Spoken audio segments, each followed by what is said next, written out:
Meus irmãos, eu tenho aqui. Tem gente que a gente convida para pregar. Todo pregador a gente aprende quando passa aqui, sim ou não?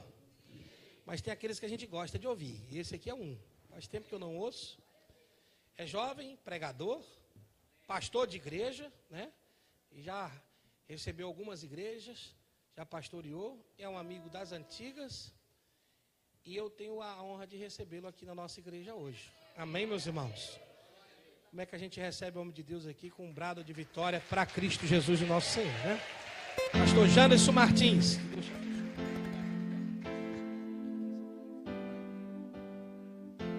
Meus irmãos, a paz do Senhor. Motivo de alegria estar aqui convosco, nesse ministério tão abençoado, tão rico, da graça de Deus, com um pastor que é meu amigo, que é uma referência como pregador do Evangelho, um homem que tem um conhecimento bíblico, que é o pastor Sandro Porto Júnior. Há muitos anos atrás, o pastor de vocês ministrava no Encontro com Deus e tive o privilégio de participar do encontro que ele dirigiu, e depois dali a gente sempre se tornou amigo. A gente passou um tempo longe para Goiânia, mas retornou a Manaus e está aqui com um povo lindo. Deus abençoe ainda mais, pastor. Obrigado por sua amizade, pelo seu carinho. Amém. Pelos conselhos, pelo apoio. Deus abençoe. Quem trouxe a Bíblia, abra comigo a primeira carta de Paulo aos Coríntios, capítulo de número 1, versículo de número 18. Carta de Paulo, a primeira aos Coríntios. Nós estamos em um culto de ceia, eu não poderia falar de outra coisa.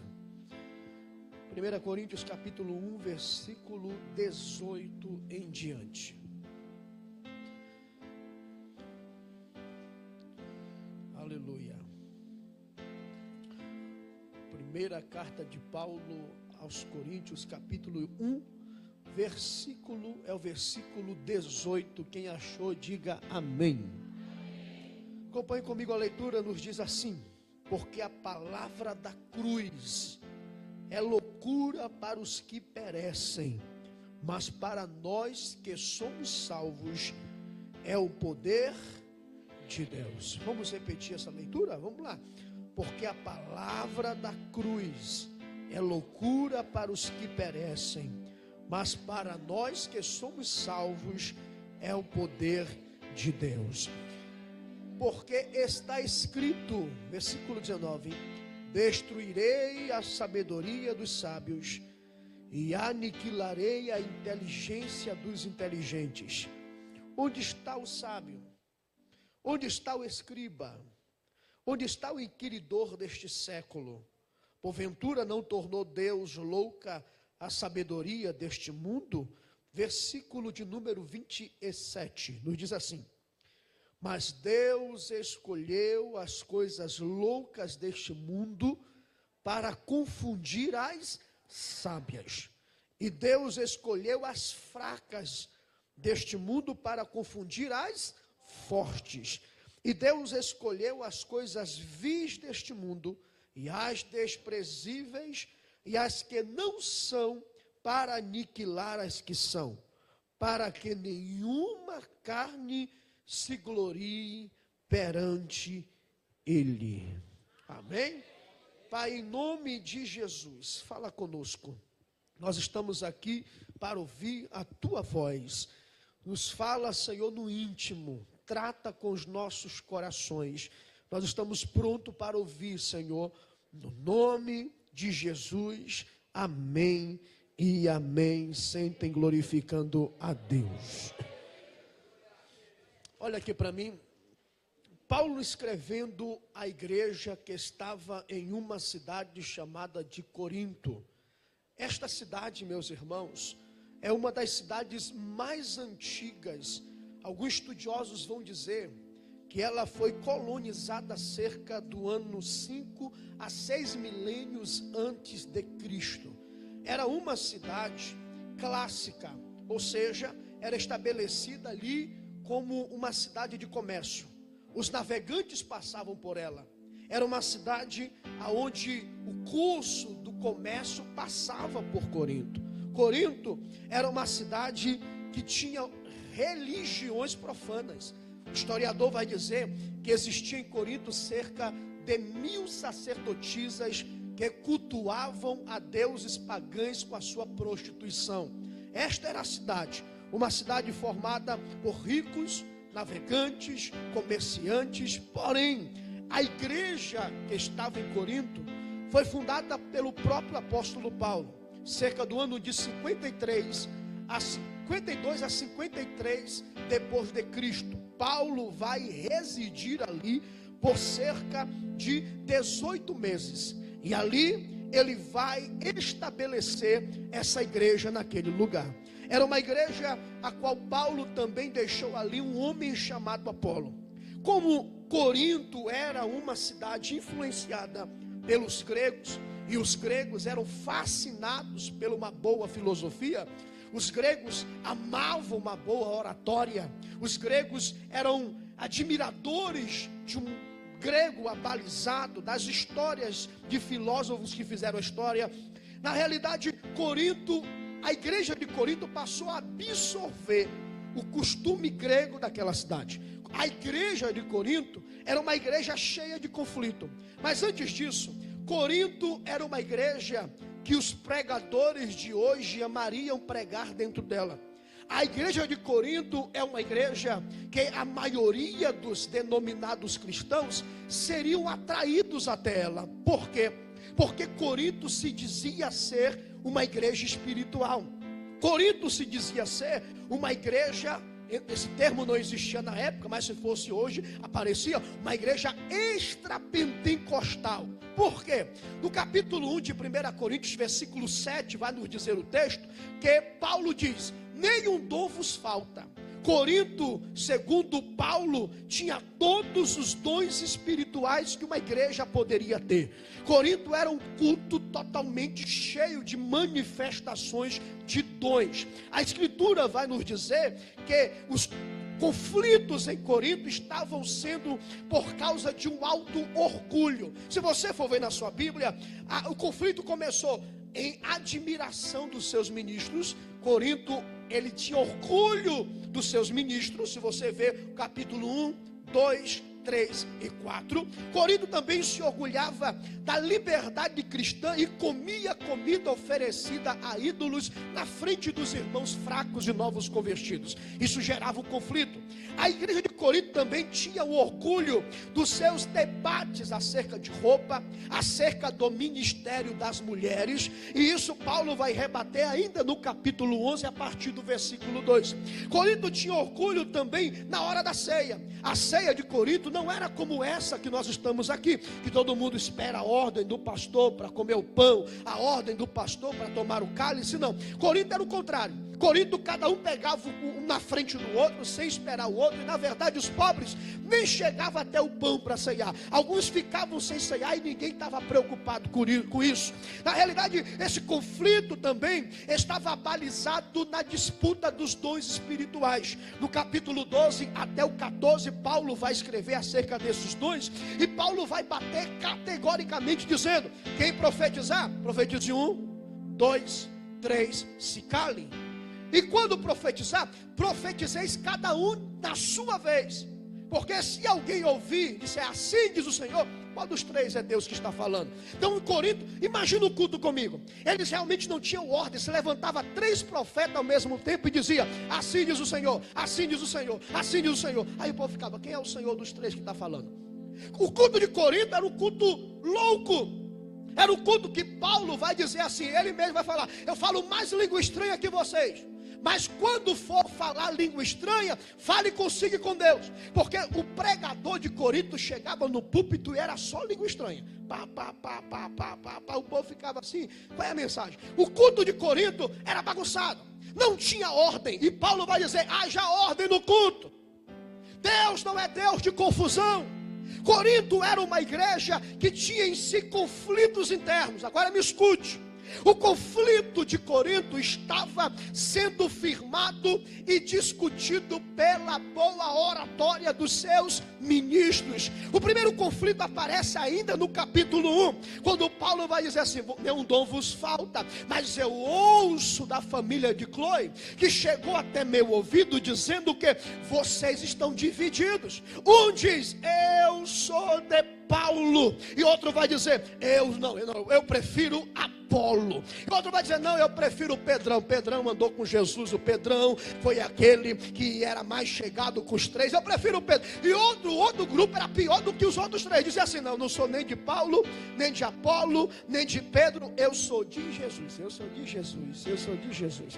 Esse grupo é pior do que os outros. Por quê? Porque ele diz assim: não tem apóstolo, não tem líder, não tem igreja, ninguém manda em mim, ninguém manda em mim. Não tem que ter carta, não tem que ter recomendação, não tem que ter pastor. Eu sou de Jesus, meu negócio é só com Jesus.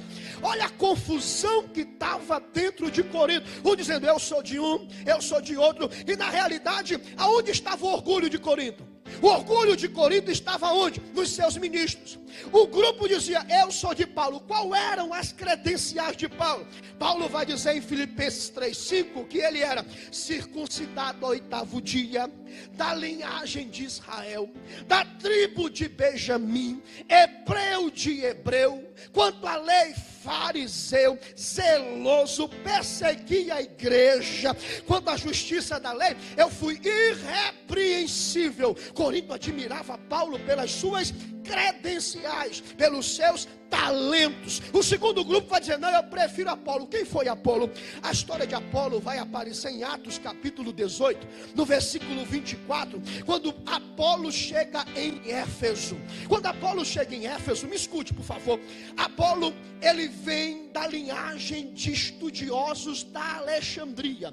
Alexandria era a cidade que tinha a maior biblioteca do tempo antigo. Lá tinha a primeira cópia da Septuaginta, da Bíblia hebraica, do hebraico para o grego. Ali naquela biblioteca existia cerca de 1 milhão de livros. O professor de Alexandria era Filo. Só tinha um problema: em Alexandria a alegorização das escrituras estava em alta. Ou seja, o pregador, quando ensinava, ele poderia dizer da escritura aquilo que ele queria, alegorizando ela. Quando Apolo chega em Éfeso, o texto vai dizer: ele era poderoso nas escrituras e era um homem que tinha uma oratória eloquente, um homem que falava bem. E quando Apolo chega, ele é o pregador do culto de Éfeso. A igreja estava ouvindo a pregação e dizia: esse é o cara, esse é bom.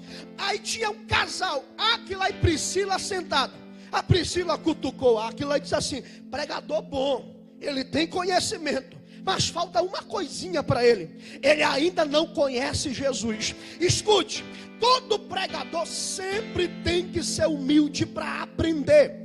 Todo homem tem que ser humilde para ouvir. Ninguém é dono da verdade, ninguém tem todo o conhecimento.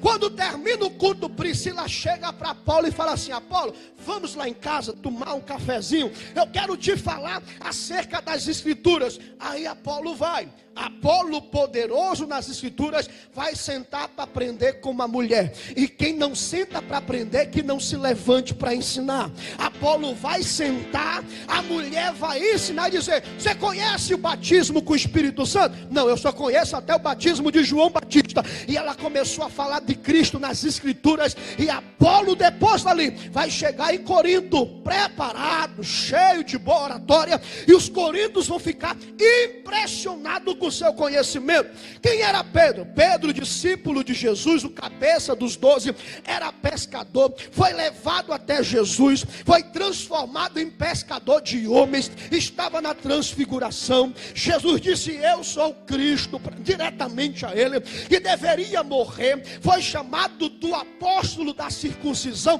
Corinto era avantajada para a boa oratória dos seus ministros. Agora me escute, por gentileza. De trás dessas facções estava claramente o que? O espírito de autopromoção, ou seja, disputa demasiada de quem prega mais, de quem fala melhor, de quem canta melhor. E quando a gente vai ler acerca disso, a gente vê que hoje não está diferente. Hoje a massa evangélica no Brasil, ela aplaude os talentos, mas não procura conhecer caráter. A alta do meio gospel aplaude quem canta bem. Pode ser prostituto, sem vergonha, está no 10º casamento, não tem problema, basta cantar bem que vale. Corinto era desta forma, ela olhava infelizmente o talento dos seus oradores, a glória de suas verbalizações, e a Bíblia vai dizer que Paulo vai confrontar essa igreja dizendo: quem é Paulo? Quem é Apolo? Quem é Cefas? Eu não morri por vós, e a ninguém batizei, que eu me lembre não. Ele vai dizer claramente quem é o homem. O mérito nunca é humano, o mérito é de Deus. Eu vou repetir isso, ver se dá glória a Deus. Se você canta bem, a glória é de Deus. Se você prega bem, a glória é de Deus. Se tem cura, a glória é de Deus. Se tem batismo com o Espírito Santo, a glória é de Deus. Se o paralítico anda, a glória é de Deus. Se a igreja cresce, a glória é de Deus. Se há avivamento, a glória é de Deus. Quem é Paulo? Quem é Apolo?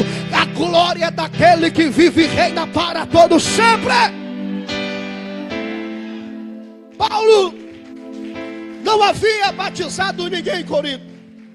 Ele mesmo vai declarar isso: dou graças a Deus que a nenhum de vós eu batizei, a não ser Crispo e de Gaio. Do resto não lembro quem foi que eu batizei. Paulo vai remediar o orgulho de Corinto. Aqui que eu começo. Qual é o remédio para os conflitos e a soberba de Corinto? Olha o que Paulo vai dizer: porque Jesus não me enviou para batizar, mas Ele me enviou para pregar o Evangelho, e não em sabedorias humanas, para que não tornasse a cruz em vão. Sabe o que Paulo está dizendo? Se a pregação da cruz não for ensinada nos nossos púlpitos, aparecem facções, orgulho, soberba. A maioria dos pregadores não querem pregar a mensagem da cruz. Por quê? Porque a mensagem da cruz parece não dar ibope. Tem gente que não gosta, pastor, é uma mensagem ultrapassada. A mensagem da cruz aniquila toda a soberba. Os cristãos imaturos de Corinto não se impressionavam mais com a cruz, mas sim com a boa filosofia da pregação dos seus ministros. E Paulo vai dizer assim: ei, porque a palavra da cruz é loucura para os que perecem, mas para nós que somos salvos, ela é o poder de Deus. A cruz aniquila a soberba humana. Olhe para mim, sabe por que a cruz aniquila a soberba? Porque quando a gente olha para a cruz, a gente aprende um princípio: eu não estou aqui porque eu sou bom o suficiente. Você não está aí porque você é bom o suficiente. Você só está aqui adorando a Ele porque um dia Ele morreu na cruz no meu e no seu lugar. A cruz aniquila a soberba humana, porque na cruz nós vamos entender o que Paulo disse em Romanos: nem todos pecaram e extraviaram, não há um justo sequer, não há ninguém que busca a Deus, todos morreram, restituídos estão da glória de Deus. E quando a cruz é pregada, Paulo está dizendo assim: mas nós somos salvos pela cruz, o mérito é da cruz, a glória é da cruz, a grandeza da cruz. A cruz joga por terra a soberba da oratória, a cruz lança por terra a glória dos homens. Por que não se prega a cruz? Não dá ibope. A onda é dizer: Deus vai te dar, você vai ser, Deus vai te dar uma Hilux. Coitado, trabalha, ganha um salário mínimo que é uma Hilux. Se bater o retrovisor, não tem dinheiro para pagar nem o retrovisor. A moda é dizer: os teus inimigos vão para debaixo dos seus pés. E não vão.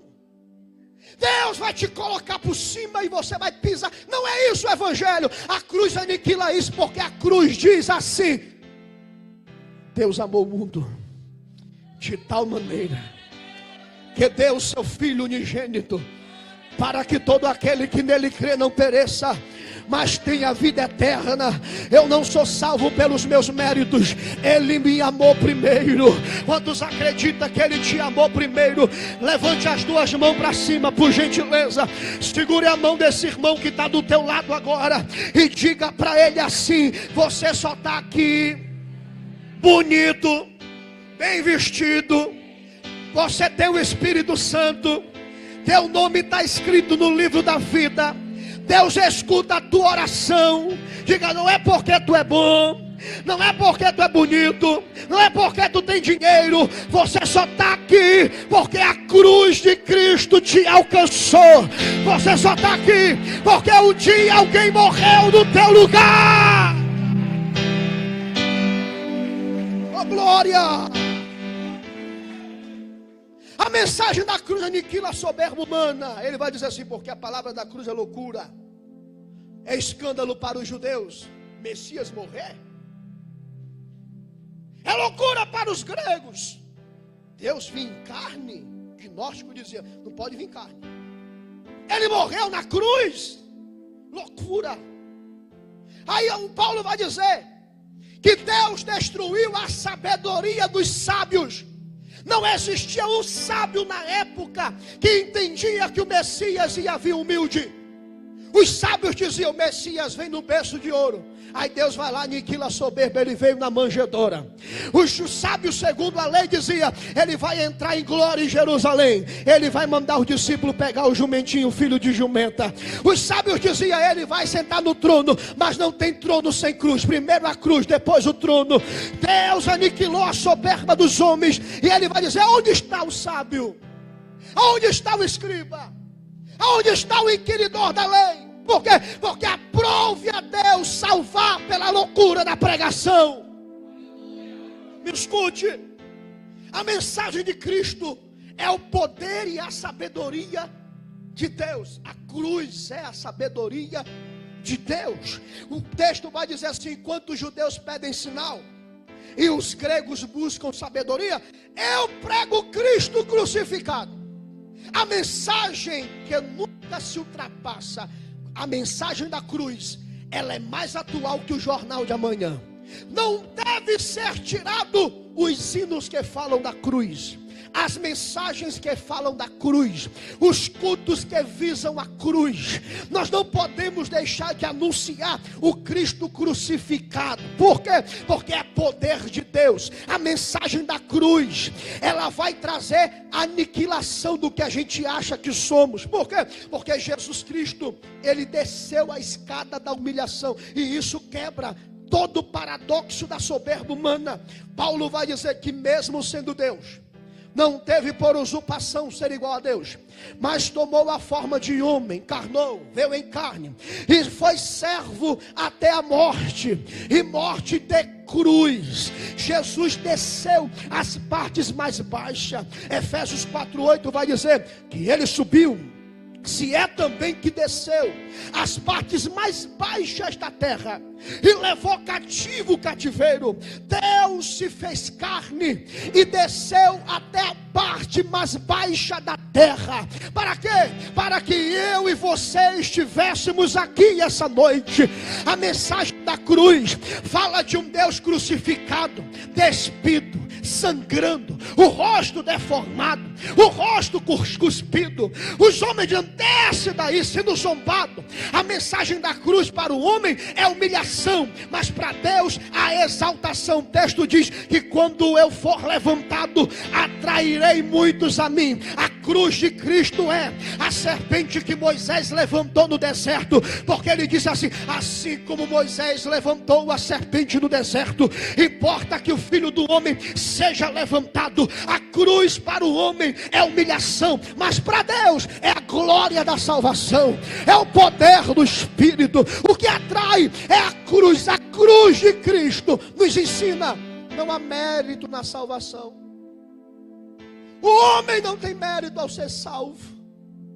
O homem não tem mérito a chegar no céu. Todos nós éramos mortos nos delitos e pecados, e Ele nos deu um presente. Tanto Calvino quanto Armínio vai deixar claro: o homem não tem mérito na salvação. Qual a diferença? A diferença é que Armínio vai dizer que o homem não tem mérito em estender a mão, em crer e tomar a salvação. O homem jamais chegaria a Deus sem a cruz de Cristo. Quando Paulo vai dizer acerca da cruz, ele está deixando claro: quem sou eu? Quem é Apolo? quem é Pedro? Nós somos apenas ministros de Cristo. E me escute que eu vou dizer para você no capítulo 3. Paulo vai dizer assim: nós somos apenas trabalhadores na lavoura de Deus.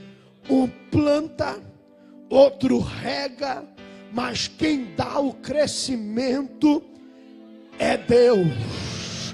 Eu vou repetir para ver se dá glória a Deus. É Deus que dá o crescimento. Deus me trouxe aqui essa noite no Ministério das Primícias para dizer: é Ele que vai dar o crescimento através da cruz de Cristo. Ele manda eu dizer para você: coloca a cruz, a mensagem do Evangelho genuíno, que quem dá crescimento é Deus, a glória é de Deus. Ele vai deixar cara, o planta, o rega, e receberemos o nosso galardão. Mas o mérito sempre é de quem? De Deus. No capítulo 4 ele vai dizer assim, versículo: que os homens vos considerem ministros de Deus e despenseiros dos mistérios. Quando ele fala ministro, o peretes no grego, ele está ensinando remadores de um navio de escravo. Olha para o lado aí, só para esse irmão aí não ficar me olhando com essa cara de assustado. Diga assim para ele assim: irmão, tu é ministro de Cristo. Fala para ele assim: sabe o que isso significa? Você é o remador de um navio de escravo. Ou seja, tu é o servo do escravo. Diga: Deus te salvou para ser servo pequeno. Fala para ele: humilde. Diga: você não vai passar de remador. A glória é dele, o louvor é dele. O que tem de gente que se tufa, que se acha o bambambam da história, e não entende que se não fosse a cruz, se Deus pegasse os 2 dedinhos nele e botasse no teu nariz, não tinha pregador, profeta que suportasse. Tu caía durinho e a tua alma seguia para o juízo. A glória é de Deus. Deus está precisando de João Batista deste século, que diz: importa que ele cresça e que eu diminua. Deus me trouxe aqui para dizer para você: é tempo de anunciar o evangelho da cruz, aonde o mérito não é do homem. Chega de pregar uma teologia que só fala do ter e do ser, aonde o homem é o centro. Que possamos ser seguidores de Cristo e que a mensagem da cruz seja a essência dos nossos hinos, dos nossos cânticos. Deus está falando aqui, pastor Sandro, e ele está dizendo: em muitos lugares em Manaus não se prega mais a grandeza da cruz, mas Deus me trouxe aqui para dizer: Deus está levantando esse ministério para ser um canal de bênção do verdadeiro evangelho. É a cruz, a cruz, a cruz, a cruz, a cruz. Eu vou repetir até tu abrir a boca. É a cruz, a cruz, a cruz, a cruz, a cruz, a cruz. A cruz de Cristo, a glória é dele, o louvor é dele, a majestade é dele. Ele que é grande, ele é que faz, é ele que pode, é ele que tem. O louvor é dele, a majestade é dele. Ele está acima. Por gentileza, levante as tuas 2 mãos aos céus agora. Feche os teus olhos, porque Deus me trouxe aqui para dizer: se não fosse a cruz, tua adoração não passaria desse teto. Se não fosse a cruz, o louvor não passaria deste teto. O Espírito Santo de Deus está dizendo para esta igreja: é tudo para a glória de Deus. Eu vou dar 1 minuto para você adorar. Eu vou dar 1 minuto para você adorar. Eu vou dar 1 minuto para te glorificar a Deus. Aleluia, aleluia, aleluia, aleluia, aleluia, aleluia. E quando tu estás adorando, a glória de Deus está te tomando. Oh glória, oh glória, oh glória.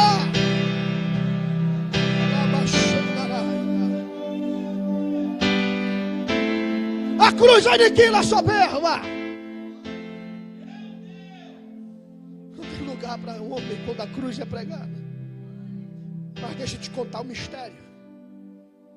A A cruz também foi a exaltação de Cristo. Porque ele desceu às partes mais baixas, mas o texto vai dizer, e ele subiu. Não, você entendeu não, vou falar de novo. Ele desceu às partes mais baixas, mas ele subiu. Paulo vai dizer, e Deus o exaltou soberanamente, e lhe deu o nome que está acima de todo nome, para que o nome de Jesus se dobre todo o joelho no céu, na terra e debaixo da terra. Em Efésios, Paulo vai dizer, e ele subiu acima de todo principado, potestade, dominadores, e todo nome que se nomeia. Eu vou te explicar. Jesus desceu, morreu, as partes mais baixas, mas ele subiu, ressuscitando o primogênito dos mortos. Ninguém havia ressuscitado, ele foi o primeiro a ressurgir. Todos os profetas do Antigo Testamento morreram, ele foi o primeiro a ressuscitar. Ele subiu acima dos vivos, porque ninguém subiu ao céu. O texto vai dizer, ninguém subiu ao céu sem o Filho do Homem que de lá veio. Quando eu li isso, eu me perguntei, e Enoque e Elias, Senhor? Aí o Senhor disse, lê o texto, Enoque e Elias não subiu aos céus. Enoque foi transladado, foi Deus que levou. Elias subiu no redemoinho. Quando o texto fala, ninguém subiu ao céu, o termo subiu é mérito, glória e poder próprio. Não entendi, pastor? Jesus desceu, mas ele subiu em glória, honra, louvor e majestade. O salmista no Salmo de número 24 vai dizer, levantai, ó portas, as vossas cabeças, que entrará o Rei da Glória. Alguém pergunta, quem é esse Rei da Glória? O Senhor forte e poderoso, o Senhor poderoso na guerra. Levantai-vos, ó portais eternos, que entrará o Rei da Glória. Quem é esse? O Senhor dos exércitos. Ele é o Rei, o Rei, o Rei, o Rei. Eu vou repetir até tu abrir a boca para adorar. O Rei, o Rei, o Rei, o Rei da Glória. A cruz demonstra que ele subiu no céu. Apocalipse 5 vai dizer que milhares e milhares o adoram, dizendo, digno é o Cordeiro que foi morto e reviveu e venceu, e compraste para Deus povos, tribos, línguas e nações, e os fizestes reis e sacerdotes, reinarão por toda a eternidade. E milhares e milhares e milhares diziam, digno é o Cordeiro, a ele a honra, a glória, o louvor, a majestade. Ele é adorado no céu, temido no inferno. Paulo vai dizer em 1 Timóteo 3,16 que foi visto pelos anjos, morto diante dos homens, mas recebido na glória. A cruz de Cristo aniquila a tua soberba. Pregador não tem mérito, pastor não tem mérito, todos nós somos ministros, remadores, mas a glória pertence a Ele. Que a glória do Evangelho seja enaltecida. O mérito é dele, a glória é dele, o louvor é dele. Eu acho lindo a primeira carta, que ele vai terminar dizendo, ele ressuscitou. E se ele não ressuscitou, é vã a nossa pregação. Paulo vai rebater claramente os conflitos de Corinto com a mensagem do Evangelho. Agora me escute. Eu sempre pedi a Deus, Deus, eu não quero ser como muitos pregadores por aí. Porque a gente está enojado, pastor, com tanto evangelho modificado, que não tem a cruz como principal tema, que quer glória, mas não quer cruz, que quer exaltação, mas não quer carregar a cruz. Nós estamos enojados com o evangelho tão egocêntrico, onde o homem sempre é o centro. Cristo nunca é o centro. Mas quando eu vou para a Bíblia, a mensagem paulina era sempre que Cristo Jesus morreu pelos pecadores, o qual eu sou o principal. Não tem mérito, o mérito é dele. Corinto cheio de dons, e Paulo fala, vocês são carnais. Corinto se achando espiritual, Paulo fala, vocês são meninas, meninos e carnais. Porque uma igreja genuína, ela sempre coloca o mérito na cruz. Eu nasci lá evangélico. E eu digo para os senhores e senhoras que estão aqui, que eu me criei, pastor Sandro, vendo as irmãzinhas do Cocó, que no culto da tarde decorava João 3,16, chegava na igreja e dizia o texto de Colos, Deus amou o mundo de tal maneira. Você sabe o texto. Entrava o carrão na frente da igreja, o rico entrava, ouvia a simplicidade daquela mulher, o ricão se dobrava o joelho e dizia: eu quero aceitar Jesus como meu Salvador. Eu vim do tempo que a mensagem da harpa, falando de cruz, era o avivamento que a igreja vivia. Quando a igreja cantava: rude cruz se erigiu, dela um dia. Deixa eu ver se você sabe ainda. Homem emblema de vergonha, mas contemplo esta cruz, porque nela Jesus deu a vida por mim, pecador.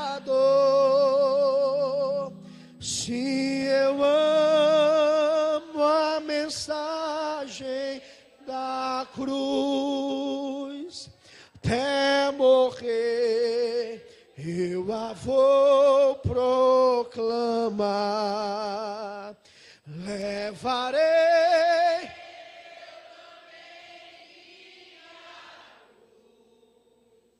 até por uma coroa trocar.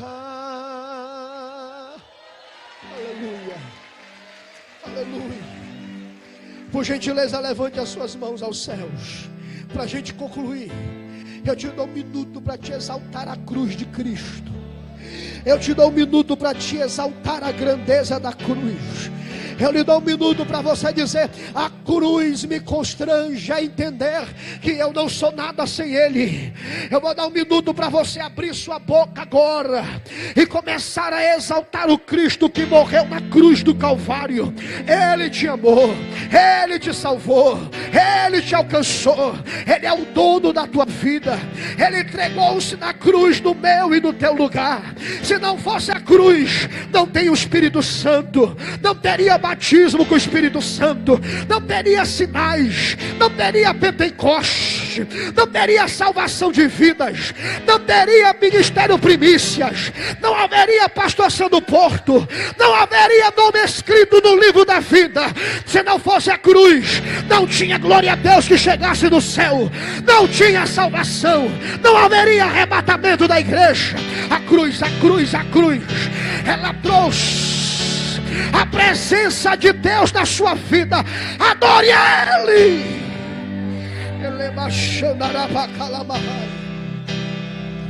Oh, aleluia. Olha para mim. Paulo vai dizer assim para a gente concluir. Olha o que ele vai dizer. Vocês perceberam que não foram muitos nobres que Deus escolheu? Irmão, olhe para mim. Qualquer instituição que fosse escolher alguém para se iniciar, selecionaria os melhores. Sim ou não? Sim. Só que quando Jesus vai iniciar o projeto da igreja, Ele vai na beira do mar da Galileia e vai escolher pescadores. Ele vai no caminho e vê na coletoria de imposto: me segue. Ele vai no poço em Samaria e vê uma mulher que teve 5 casamentos frustrados e o que ela tinha não era dela, e transformou na primeira missionária de Samaria. Se fosse na ótica humana, ele escolheria os melhores, mas ele decidiu escolher as coisas loucas deste mundo. Olha para o lado aí. Fala para esse irmão assim: irmão, na ótica humana, nem eu, e nem você seríamos escolhidos.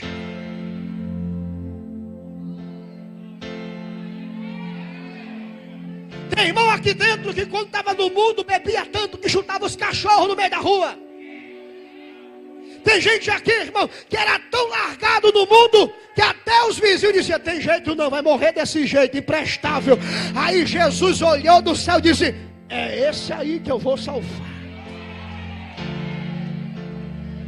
Se fosse na ótica humana, ninguém olharia para você. Vou ler de novo. Mas Deus escolheu as coisas loucas deste mundo para confundir as sábias. Deus escolheu você e os sábios ficam de boca aberta quando Deus te usa. E eu estou sentindo Ele aqui dizendo para você: eu te escolhi. Diferente da ótica humana, eu vi em você alguma coisa que preste. Aonde que eu estaria aqui pregando, senhoras e senhores, mesmo nascendo em lá evangélico?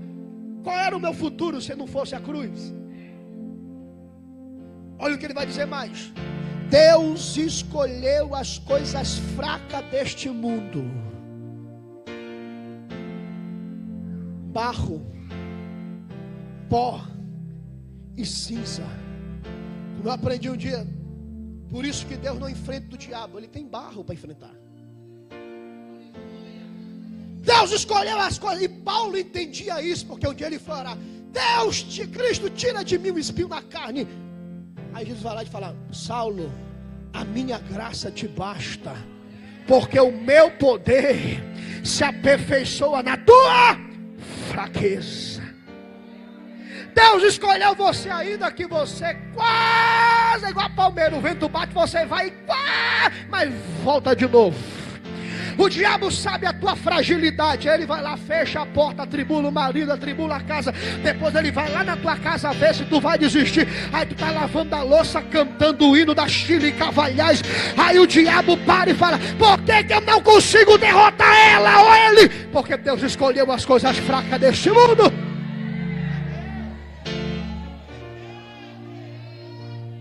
Olha para o lado aí e diz assim para esse irmão: Deus poderia escolher coisas fortes, mas Deus escolheu as coisas fracas. Diga assim: Deus decidiu te usar. Você não é nada, é fraco, mas teu Deus é forte. Vou repetir: é forte, é forte, é forte. Deus decidiu escolher as coisas fracas. O mérito é teu. Ele vai dizer ainda mais: para confundir as fortes. Deus escolheu as coisas vis, você e eu, as desprezíveis, eu e você, as que não são, para aniquilar as que pensam que são. Dá uma olhada para o lado do irmão de novo aí. Olhando na ótica humana, tu acha que se fosse na ótica humana Deus escolher essa pessoa aí? Pode falar para ele: irmão, se não fosse a cruz, coitado de mim e de você. Agora olhe para ele e diga assim, ó: mas cuidado, fala para ele, porque dentro de mim Deus decidiu colocar sua glória em vaso de barro, em coisas pequenas. Você está sentado do lado de alguém que tem a glória de Deus na vida, que Deus escolheu pela cruz. Ele te escolheu. Só quem é escolhido da glória é Deus.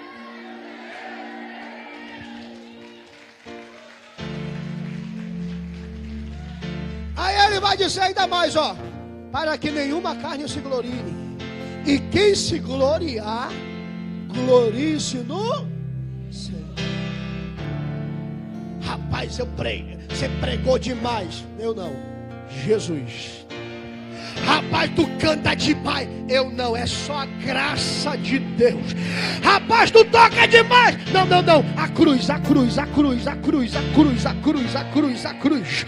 A glória. Rapaz, 70 pessoas aceitaram a Jesus. A cruz. Batismo com o Espírito Santo. A cruz. O fogo desceu, a cruz, a glória foi derramada, a cruz. Não tem do que se gloriar, ó homem. A glória pertence a Ele que te escolheu. Nós não temos mérito. Quando o ser humano entende isso, não tem lugar para orgulho. Uma coisa eu aprendi: é mais perigoso o elogio do que a crítica. Hoje o que tem de gente estufada, que acha que tem mérito, quer pisar nos pequenos, se acha o bambambam. Aí eu fico olhando, se não fosse a cruz. Por isso, pastor Sandro, que não existe hoje quase não existe paralítico andando. Porque eu vou te explicar. Pregou ali, o irmão vomitou o catarro, aí vai pro Facebook e bota assim, ó: caçador de enfermidade.